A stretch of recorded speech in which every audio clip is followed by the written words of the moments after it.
వచ్చినవా సోను? తొందరగా ఫ్రెష్ అవ్వు, నేను నీకు అన్నం పెట్టుకొస్తా. సరే మమ్మీ. మమ్మీ ఒక పెన్నును నోట్స్ కావాలి మమ్మీ, కింద షాప్ దగ్గరికి వెళ్ళి తీసుకొచ్చుకుంటా. ఇప్పుడా? నీకు అన్ని చీకటానికనే గుర్తుకొస్తాయింది అసలు. సర్లే తమ్ముడిని తీసుకొని పో.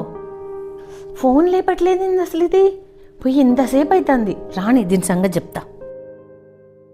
సోను ఎక్కడు నువ్వు ఇంతసేపు? నువ్వు ఫోన్ ఎందుకు లేపట్లేవు?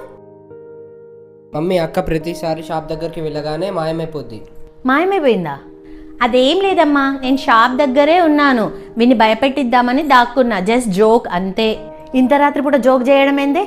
ఇంకోసారి బయటికి పో, అప్పుడు చెప్తా నీ సంగతి. పోండి, ఇద్దరు పోయి చదువుకోపోండి.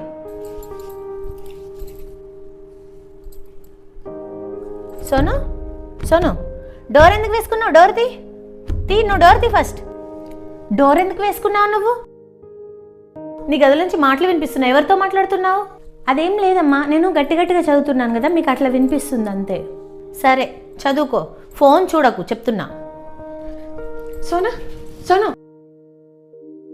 ఈ అబ్బాయి ఎవరు? నా బాయ్ ఫ్రెండ్. ఆయనే నేను పెళ్లి చేసుకుంటా.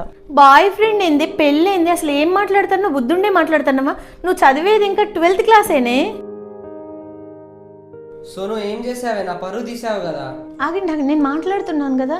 దాన్ని కాదు నిన్న అసలు ఒక్క ఆడపిల్లని పెంచలేకపోయావు. నన్నా? నేనేం చేశాను? మంచి చెడు చెప్పుకుంటూనే పెంచాను. ఆడపిల్ల ఎలా ప్రవర్తించాలో నేర్పించాను. ఆడపిల్ల ఏ విధంగా ఉంటే గౌరవిస్తారో కూడా చెప్పాను. ఇంటిని ఇంకా పిల్లల్ని కంటికి రెప్పలా చూసుకున్నాను.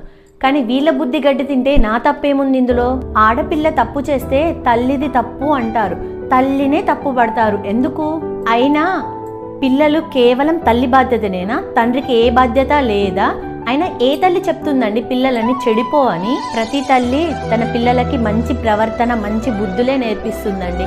కానీ పిల్లలు తప్పుదారి పట్టి చెడిపోతే అందులో తల్లిదేం తప్పు ఉంటుంది చెప్పండి?